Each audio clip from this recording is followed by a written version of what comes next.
I used to be broke 2.5 years ago. I was broke, depressed, I had severe EDs, and I was living with my mom crying all day, okay? I completely turned my life around in 2.5 years. And the abundance I've attracted, the wisdom I've attracted, the new experiences, like, guys, it's shocking to me. It's shocking to me that I'm living this life. I want to show you guys how you can change your reality around and what you need to do if you are in a stuck place right now in order to change it around and actually manifest reality that you want to live in and create for yourself. I have a therapist, right? And I was talking to my therapist and we were basically discussing that I feel so depleted and so tired all the time. And then he told me, he's like, Liz, what is in your backpack? And I was like, what do you mean? And he's like, okay, day to day, how are you engaging with things? Are you complaining more? Are you reacting to hate and angry messages? Are you engaging into conversations that are hateful? Or are you loving? Are you pointing out what's beautiful? Are you being optimistic and grateful? And then I was like, you know what? I've been complaining a lot these days, like literally so much, and have been focused more on what I don't have than what I have.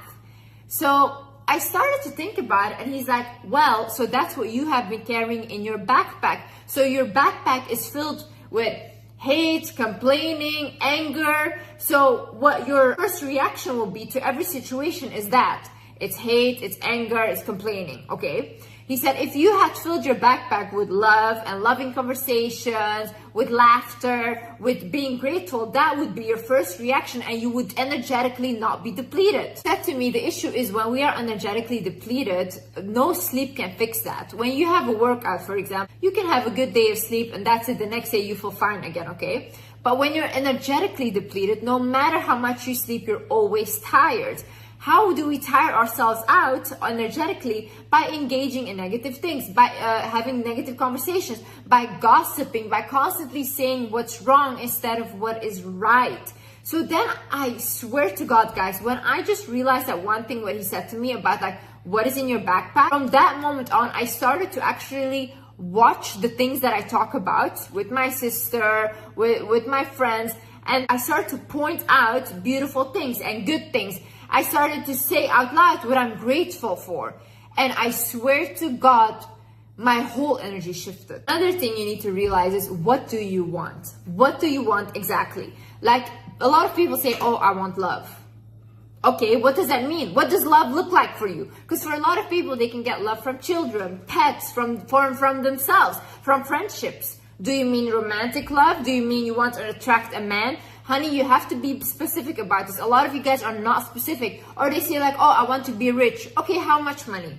How much money? In what way do you want to be rich? How do you want to attract that money? When you figure out what you want specifically, then you have to focus on that one thing. If, for example, you want to be more healthy or you want to create your dream body, right? Focus on that only. Focus on, okay, how do I get my dream body? What exercise do I need to do? Do I need to squat? Whatever. And you create that whole plan. When you focus on that, all the other things will come in. When we have too much that we need to think about as humans, we are more likely to not get anything done because there's too many distractions.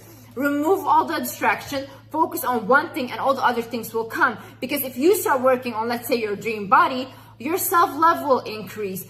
People will look at you differently because you love yourself more now. So all the other things you're trying to manifest will come anyways. And honey, you have to be consistent about it. What you want, you have to have consistency there. See, I'm a hustler. I've been a hustler ever since I was young. I had one goal in life, and that was to make money because I saw my mother struggle and my siblings, and I did not want that to be my reality. So what did this have to do? Okay, how do I create money? How do I make money? What am I good at? What would people pay for to see me do or whatever? And then I realized, you know, wait a minute, everyone comes to me for advice constantly. I'm really good at giving advice. So then I started my channel and the money came in because now I'm helping people and I'm doing what I'm good at. A lot of people, they always say like, oh yeah, I tried and it didn't work out, whatever.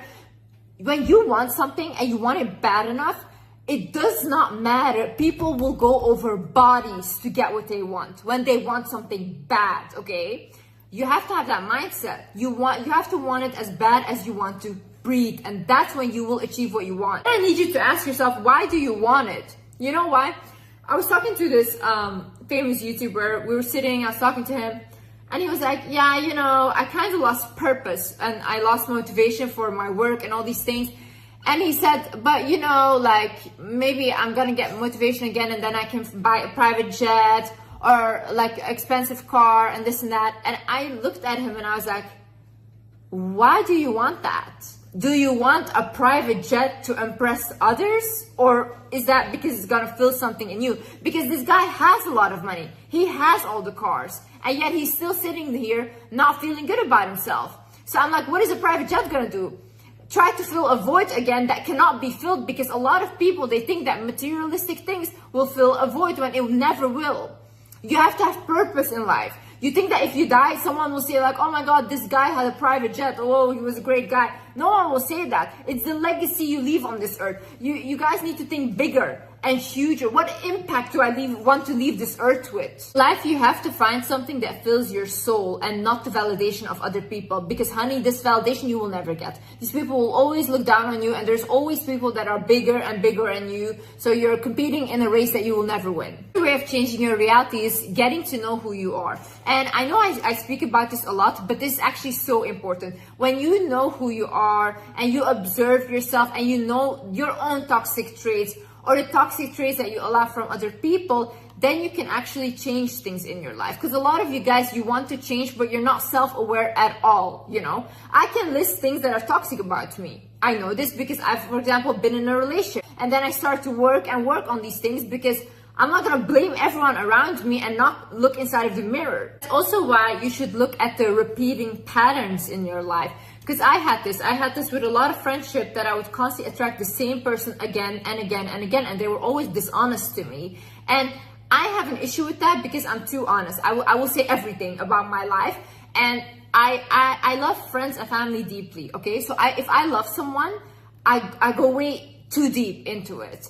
So when they lie to me, or I catch them in like a betrayal or stuff, it really hurts me on a deep level. But then I started wondering, okay, Liz, why are you constantly attracting the same person? Then I realized, I think there is a desperation inside of me, especially with female friendships, to be loved and to be seen. Because growing up, I never had that. I didn't have like female friendships, and I even had like one traumatic event with a friend that yelled in front of all like the, what's it called, the kitchen where everyone eats, that I'm a stalker and I should leave her alone.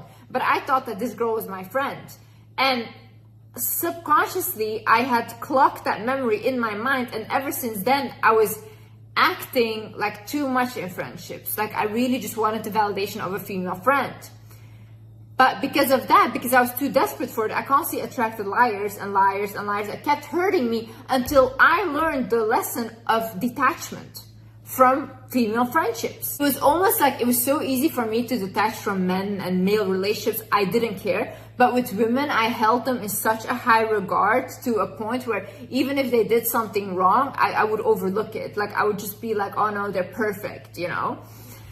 And I needed to learn that lesson, detachment, stepping away from desperation. But I had to look at the patterns first, and I had to recognize, where is this coming from, so I cannot repeat them again. Right now, if I have a friendship, it's not like that anymore. It's an equal friendship. And I also know what I want in friends now, because I studied myself first and my own behaviors. What I want you to do is just look at the people in your life, friendships, relationships, whatever, and look at the patterns. Are these people repeating themselves? Because these patterns reveal where your lesson lies. The thing, when you're trying to manifest something, you have to ask yourself is, what frequency are you vibrating on? If your vibration does not match the thing that you want to manifest, you will not manifest it. Period, period, period, okay? A lot of you guys say, oh, I want to be a millionaire, I want to manifest that money, but you don't really believe that you can have that. You will never manifest it. Your vibration is not matching the energy of a person that has that much money. Another thing is, a lot of people say, oh, I want to attract love, I want to attract a good partner, but you don't love yourself. You're not connected to the love within you. You will not attract a partner that is loving or showing you love. Or you will attract a partner, you will attract someone, and they will show you, there will be a lesson for you that you need to connect to your self-love. So through them, you will learn to connect to your self-love. So So you'll anyways have to come back to yourself. A lot of things that you guys are seeking outside are already within you. The money you're trying to manifest is your abundance in you. If you connect to what you already have on this earth and you feel grateful for it, you're a rich person and everything you have will amplify. But you're just looking at what isn't there instead of what is, and that's why nothing else is coming in. You know, when I started unlocking a lot of money, when I just truly started believing that I deserve to be wealthy. Another thing I need you to look at is who is growing you. I want you to actually take pen and paper and actually write down who is growing me in my life. A lot of you guys will have no one to write down because a lot of you are just picking people up, healing them, looking for people that are shattered to help them, but no one is growing you.